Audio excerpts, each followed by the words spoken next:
우리 먼저 앞뒤 양옆에 계신 분들, 그리고 우리 가정에서 예배에 참여하신 모든 분들 서로 인사하겠습니다. 사랑 인사를 나누는데요, 이렇게 인사하겠습니다. 모든 것이 주님의 은혜입니다. 모든 것이 주님의 은혜입니다. 국내적으로 그리고 국외적으로도 참으로 주님의 은혜가 간절히 필요한 요즘인 것 같습니다. 여러분 많이 요즘 힘드시죠? 이런 위로의 말들이 많이 누적된 것 같아요. 그래서 위로의 말을 나눌 때마다 하도 반복되니까 이제 거기에 대한 피로감까지 있는 것 같은데요, 이럴 때일수록 우리 그리스도인들은 우리 서로를 바라보며 우리 함께 갑시다 더 격려해야 될 줄로 믿습니다. 우리 한 번 더 옆에 계신 분들과 인사할 텐데요, 이번엔 이렇게 한번 인사하겠습니다. 좀 긴 문장인데요, 한번 잘 들어보세요. 고통이 비우게 하고 사랑이 살게 합니다. 인사하겠습니다. 고통이 비우게 하고 사랑이 살게 합니다. 네, 오늘 말씀의 제목이 고통이 비우게 하고인데요, 이 뒷문장이 있죠. 사랑이 살게 합니다. 고통이 비우게 합니다 이렇게 끝나면 인간학일 수 있습니다. 그리고 인문학일 수도 있습니다. 우리 그리스도인들은 반드시 그 뒤 그리고가 붙어야죠. 사랑이 살게 합니다. 그런데 우리가 이 사랑이 살게 한다는 이 현실, 바로 우리 예수님이 그 사랑으로 우리를 어떻게 살게 하는지 그 현실을 깊이 이해하기 위해서는 반드시 지나가야 될 것이 있는데, 그것은 십자가의 고난입니다. 고난에 대한 신학적 성찰이 얕으면 사랑도 얕아질 수밖에 없습니다. 그래서 오늘은 이 고통이 비우게 하고 라는 그 의미에 대해서 조금 더 집중해 보려고 합니다. 오늘 말씀에서 시인은 어느 곳에서나 편지하시는 하나님을 자신이 끝까지 사랑하고, 또 하나님이 그 어느 곳에서나 나를 붙들고 계신다, 담대하게 고백하는 것 같습니다. 먼저 오늘 시편의 시인은 표제에서 알 수 있듯이 다윗이거나 안 그러면 다윗의 이름을 빌린 사람일 것입니다. 그런데 저는 오늘 특별히 다윗, 그리고 우리 모든 사람을 대표하는 시인으로 이렇게 이 저자를 표현하고자 합니다. 이 시인이 어떻게 하나님의 그 편지하심을 고백하는지 우리 같이 7절부터 10절까지의 말씀을 교독하겠습니다. 제가 먼저 읽겠습니다. 내가 주의 영을 떠나 어디로 가며 주의 앞에서 어디로 피하리이까? 내가 하늘에 올라갈지라도 거기 계시며 수월에 내 자리를 펼치라도 거기 계시니이다. 내가 새벽 날개를 치며 바다 끝에 가서 거주할지라도 거기서도 주의 손이 나를 인도하시며 주의 오른손이 나를 붙드시리이다. 아멘. 우리가 이 말씀은 찬양으로도 익히 잘 알고 있는 말씀이죠.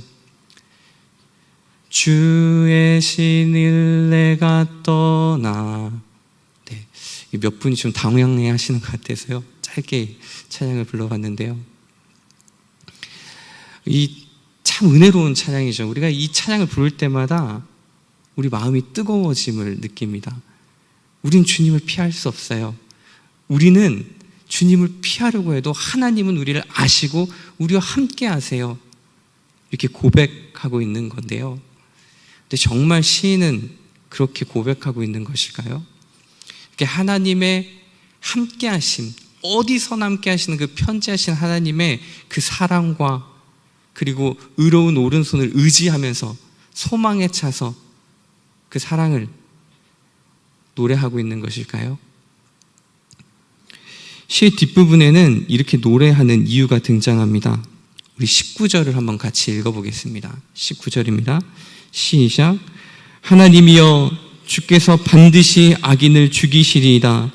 피 흘리기를 즐기는 자들아 나를 떠날지어다. 시인이 이렇게 하는 노래하는 상황이 그렇게 희망적여 보이지는 않습니다. 시인은 지금 악인에 의해서 극심한 고통을 겪고 있죠. 이어서 23절도 한번 같이 읽어보겠습니다. 23절입니다. 하나님이여 나를 살피사 내 마음을 아시며 나를 시험하사 내 뜻을 아옵소서. 시인은 하나님께 알아달라고 합니다. 근데 무엇을 알아달라고 하는 것일까요? 이 알아주세요 하는 내용이 오늘 우리가 같이 읽은 말씀의 1절부터 6절까지 자세히 등장합니다. 시인은 고백합니다. 하나님은 다 아십니다. 내가 앉고 일어선도, 나의 생각도, 내 길과 눕는 것도, 모든 행위도, 내 말도 다 아십니다. 여기서 아신다는 히브리어는 그냥 어떤 지적인 알미 아니라 경험적인, 관계적인 알을 이야기합니다. 시인이 주님께 알아달라 이렇게 고백하는 것은 주님이 모르시나라고 생각해서가 아닙니다. 주님은 너무나도 잘 아십니다. 그래서 시인은 더더욱 억울하고 답답합니다. 왜냐하면 이처럼 하나님은 아시는데 왜 의인이 고난을 받아야 되고 까닭 없이 그 고난에 놓여야 되고 악인은 이 의인을 송사하는 것입니까? 이런 일이 일어나면 안 되는 것이지 않습니까? 그래서 시인은 절규하며 주님을 떠나보려고 합니다. 피해보려고 합니다. 그런데 그럴 수도 없습니다. 어디를 가도 주님을 피할 수가 없습니다. 편재하신 하나님. 그래서 24절과 같이 고백합니다. 우리 24절도 같이 읽겠습니다. 시작. 내게 무슨 악한 행위가 있나 보시고 나를 영원한 길로 인도하소서. 아멘. 이 시편 139편은 어떤 희망과 편재하신 하나님에 대한 놀라운 찬양이 아니라 이 인간의 부조리 가운데에 특별히 의인이 까닭 없는 고난 가운데에 악인의 그런 송사에 어떻게 할 수 없는 그런 상황 가운데 하나님께 부르짖는 절규, 탄식인 것이죠. 이런 탄식을 우리는 또한 구약 성경에서 만나볼 수 있지 않습니까? 한 인물이 떠오르죠. 욥. 욥은 같은 상황인데 편재하시다라고 하지 않고 반대로 이야기합니다. 부재하시다. 우리 욥의 이야기도 잠깐 같이 말씀을 보실까요? 욥기 23장으로 잠시 넘어가 보겠습니다. 6절부터 9절까지의 말씀인데요. 우리 화면을 보시면서 같이 교독하겠습니다. 제가 먼저 읽겠습니다. 그가 큰 권능을 가지시고 나와 더불어 다투시겠느냐? 아니로다. 도리어 내 말을 들으시리라. 거기서는 정직한 자가 그와 변론할 수 있은즉 내가 심판자에게서 영원히 벗어나리라. 그런데 내가 앞으로 가도 그가 계시고 뒤로 가도 보이지 아니하며 그가 아니 계시고 뒤로 가도 보이지 아니하며 그가 왼쪽에서 일하시나 내가 만날 수가 없고 그가 오른쪽으로 돌이키시나 배울 수 없구나. 욥은 너무나도 억울합니다. 자신은 하나님의 말씀 안에서 살았거든요. 어떻게 좌로나 우로나 봐도 내 삶을 다시 회고해봐도 나는 의인으로서 살았어요. 의인은 철저히 하나님만 바라보고 살았던 당대 의인이지 않습니까? 그런데 자신이 겪는 까닭없는 이 고난이 도무지 이해가 안 되는 거예요. 그래서 욥이 찾는 것은 무엇이냐면 하나님이 현현하시고 하나님과 독대할 수만 있다면 하나님은 내 모든 상황을 아시고 변론해 주실 거야. 이런 확신이 있어요. 욥의 친구들은 욥을 위로한다고 하고 계속 정죄하죠. 잘 생각해봐. 이렇게 고통을 당하는 것은 너가 죄가 있기 때문이야. 그런데 욥은 그렇지 않거든요. 그래서 하나님을 만나서 변론하고 싶어요. 그런데 문제는 무엇이냐면 하나님이 부재하세요. 8절과 9절 보시면 내가 앞으로 가도 그가 계시지 않고 뒤로 가도 안 계시고 왼쪽에서 일하시나 내가 만날 수 없고 오른쪽으로 돌이키시나 배울 수 없구나. 철저한 하나님의 부재를 경험합니다. 너무나 괴롭죠. 그런 상태에서 우리가 아주 잘 아는 이 말씀을 욥은 고백을 합니다. 10절인데요. 우리 10절 같이 한번 봉독하도록 하겠습니다. 시작.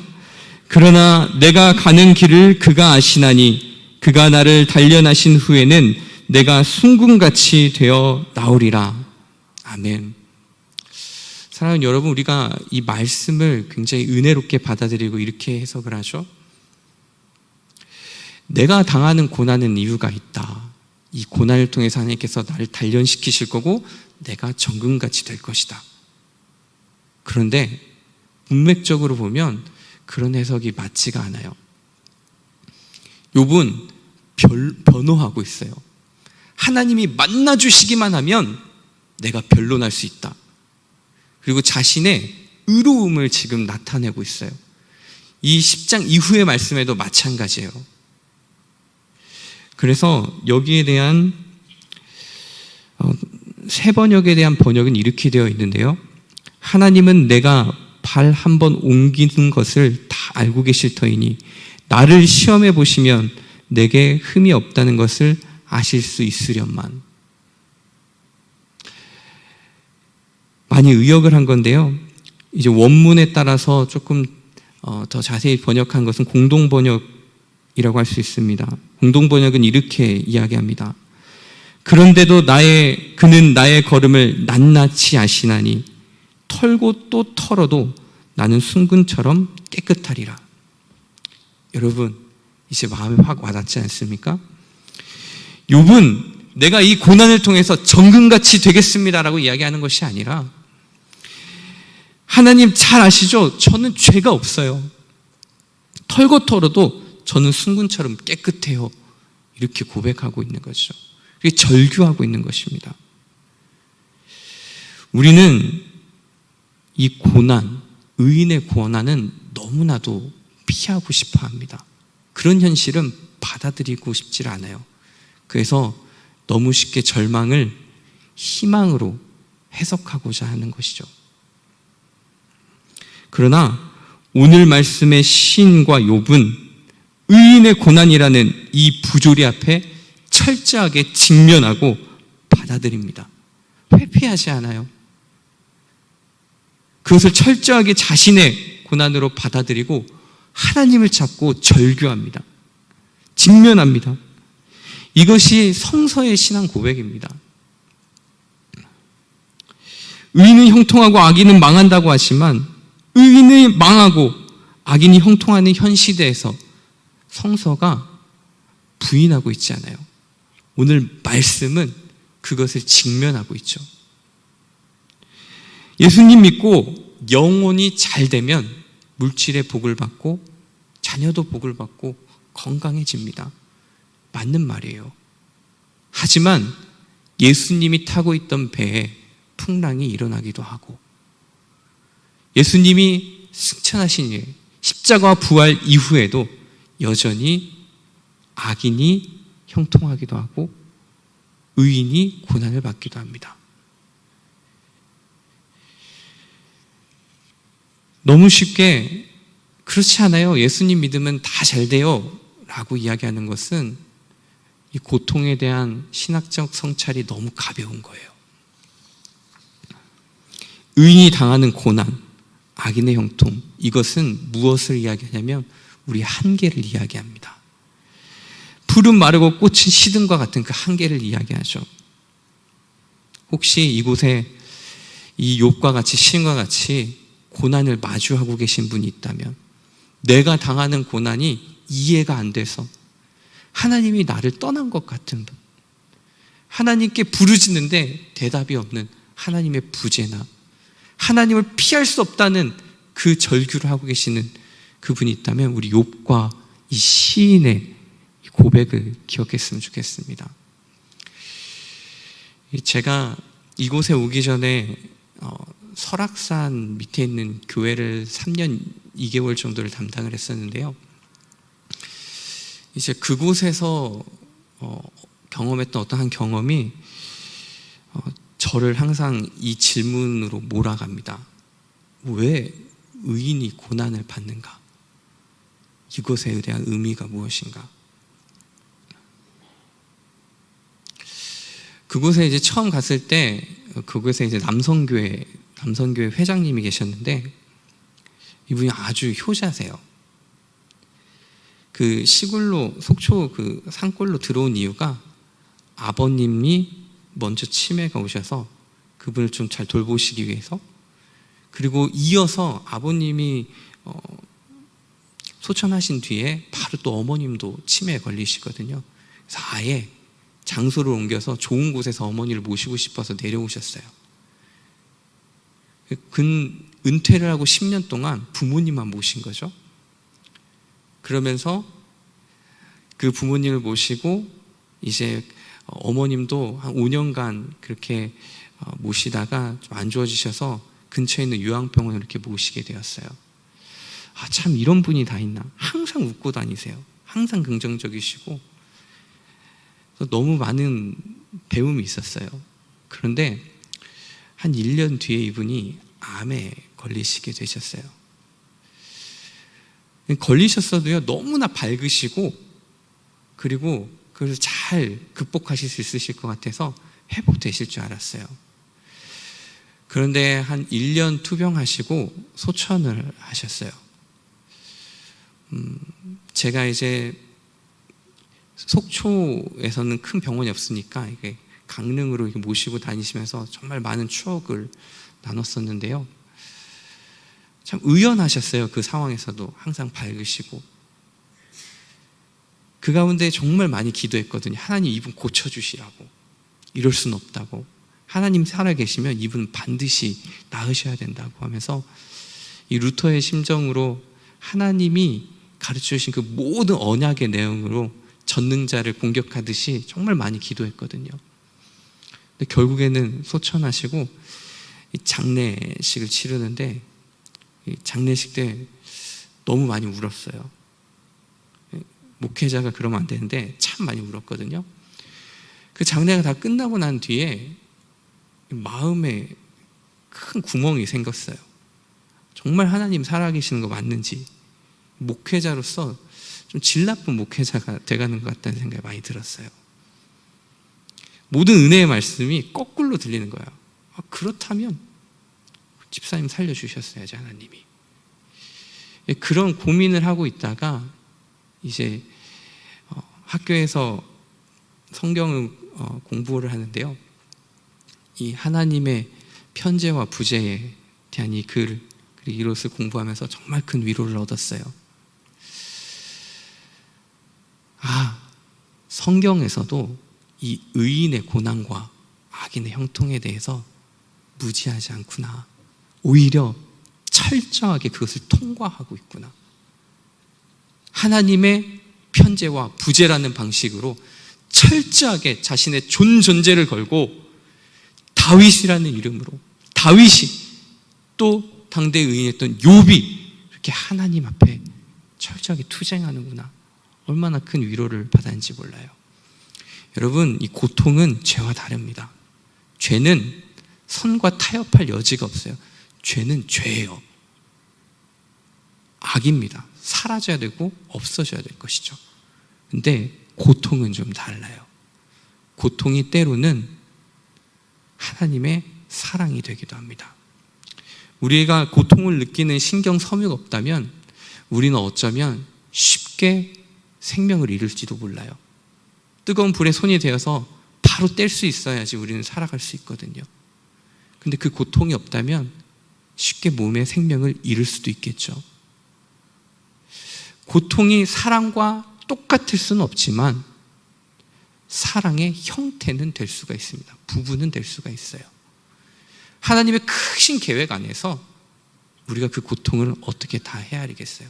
우리가 할 수 있는 것은 그 고통을 껴안아서 넘어가는 겁니다. 여러분, 우리가 코로나가 끝나면 어떻게 될까요? 코로나 없던 시대로 돌아갈 수 있을까요? 그러지 못할 거예요. 그 코로나의 고통도 껴안아서 넘어가야 되죠. 포월돼야 됩니다. 하나님의 부재와 하나님의 편재가 포월되듯이 우리는 다 이해할 수 없어요. 우리가 알 수 있는 것은 우리는 너무나 작고 약하다는 것을 더 깊이 알 수 있죠. 그런데 그렇게 깊이 깨달으면 깨달을수록 우리에게 간절히 필요한 것이 밝이 드러납니다.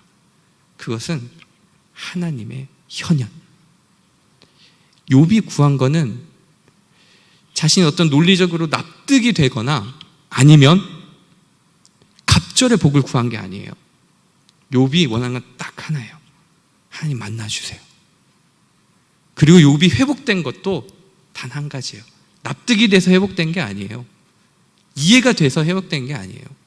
폭풍우 가운데서 하나님이 현현하셔서 회복이 되죠. 하나님이 만나주시는 것, 그것만이 우리의 유일한 능력입니다. 유일한 구원입니다. 고통이 비우게 하고 사랑이 살게 합니다. 그리고 그 정점에 우리가 잘 알고 있는 사랑의 정점에 예수님이 계시죠. 예수님은 우리를 사랑하시되 그냥 사랑하시는 것이 아니라 그 고통을 자신의 몸에 채우기까지, 끝까지 채우기까지, 십자가와 그리고 죽음이라는 모양으로 끝까지 채워서 우리를 이해하시고 우리를 사랑하십니다. 그리고 그 사랑으로 우리를 살게 하시죠. 예수님의 십자가와 부활생명, 이 고통을 껴안고 넘어갈 때 비로소 죄에서 그리고 사망에서 해방되는 것이 무엇인지, 마침내 드러난 하나님의 한 의가 무엇인지 우리에게 더욱더 선명하게 다가오게 됩니다. 사랑하는 성도 여러분, 고통은 우리를 비우게 하고 사랑은 우리를 살게 합니다. 그 놀라운 복음의 은혜 가운데에 그 능력으로 살아가시는 복된 저와 여러분이 되시기를 주님의 이름으로 축원합니다. 같이 기도하시겠습니다. 참 좋으신 사랑의 주님, 주님의 은혜에 감사드립니다. 오늘도 우리와 함께 하시고 고통이 우리를 비우게 하고 사랑으로 우리를 살게 하시니 감사드립니다. 아버지, 오늘 주님은 우리의 그리스도이십니다. 살아있을 때 그리고 죽음을 지날 때도 주님은 우리의 그리스도이십니다. 그리고 죽고 난 이후에도 주님은 우리의 그리스도이십니다. 우리의 놀라운 그 은혜, 유일한 구원이신 우리 예수님께서 우리에게 현현하여 주시고 와주셔서 이 모든 고통을 껴안고 넘어갈 수 있도록 복음의 능력으로 우리를 새롭게 하여 주시고 함께하여 주시옵소서. 감사드리며 예수님의 이름으로 기도드립니다. 아멘.